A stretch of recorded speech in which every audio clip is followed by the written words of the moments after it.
Membiasakan berpikir kritis. Ahlan wa sahlan, selamat datang di pertemuan kali ini. Sebelum memulai pembelajaran hari ini, mari kita awali dengan membaca doa sebelum belajar. Rabbi zidni ilman warzuqni fahman waj'alni minas sholihin. Ini adalah tujuan pembelajaran kita. Ada membaca, mengidentifikasi, menganalisis, menghafal, mempresentasikan Quran Surat Al-Imran ayat 190 dan 191 beserta hadis yang terkait. Ini adalah Quran Surat Al-Imran ayat 190 dan 191. Mari kita baca bersama-sama. Bismillahirrahmanirrahim. Inna fi khalqis samawati wal ardi wa ikhtilafil laili wan nahari laayatin liulil albab. Alladzina yadhkuruna Allaha qiyaman wa qu'udan wa 'ala junubihim wa yatafakkaruna fi khalqis samawati wal ardi. Rabbana ma khalaqta hadza batila subhanaka faqina adzabannar.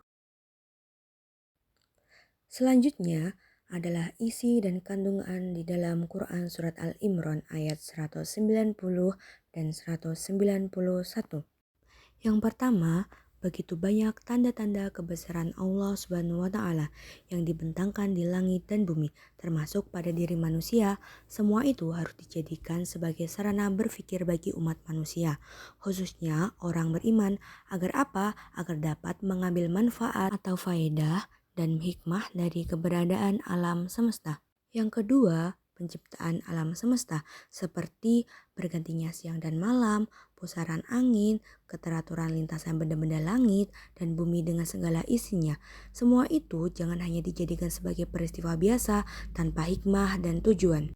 Akan tetapi harus dipikirkan, diteliti, dan dieksplorasi sehingga keberadaannya semakin terbuka dan dapat diambil sisi positif dan negatifnya melalui akal pikiran serta akal budi yang dimiliki oleh setiap orang.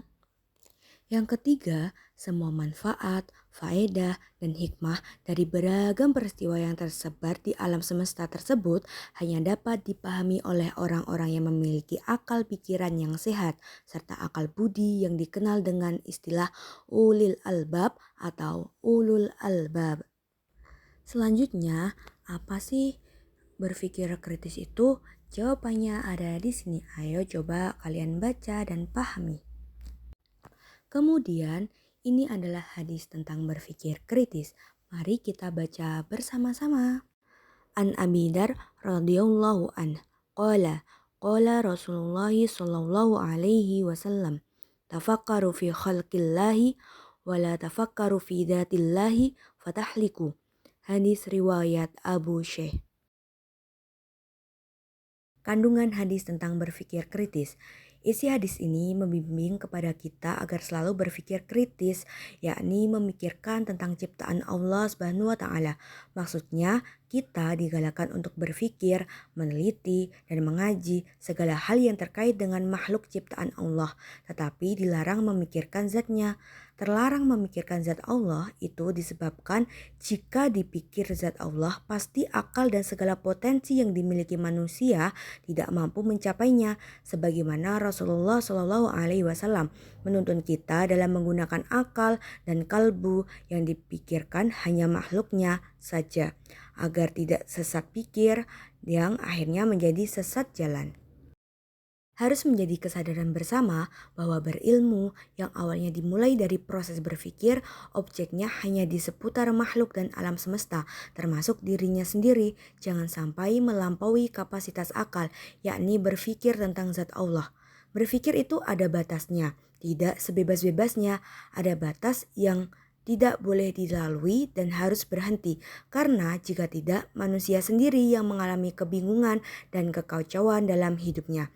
Ini tentu tidak dikehendaki karena penggunaan akal pikiran dan akal budi bermuara kepada semakin dekatnya kepada Allah Subhanahu wa Ta'ala, bukan malah menjauh darinya.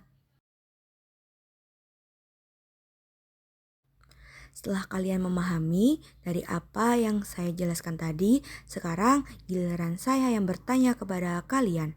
Yang pertama, apa yang dimaksud berpikir kritis dalam Islam? Yang kedua, apa yang dimaksud dengan ulul albab? Yang ketiga, apakah berpikir memiliki batasan? Berikan alasannya. Terima kasih, semangat belajar.